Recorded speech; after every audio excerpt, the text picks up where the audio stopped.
Hello, everyone. It's Alexandra with WTI, and one book that I believe has a very powerful message is Speak by Laurie Halse Anderson.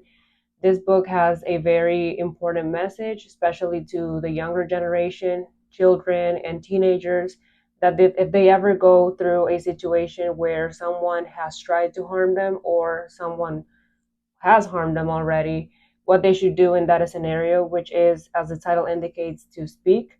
I feel like sometimes parents fear whenever they have to drop off their kids at school or whenever they drop their kids at their friend's house, they fear that they are not there to protect their children. So it is very important for parents to instruct their children on what they should do and on how to communicate with them, just so that in case something happens, they are able to be open to their parents about it. And I feel like this book by Laurie Halse Anderson motivates the younger generation to do exactly that, to speak up whenever they are not comfortable with a situation or whenever they have gone through something that they shouldn't have gone through.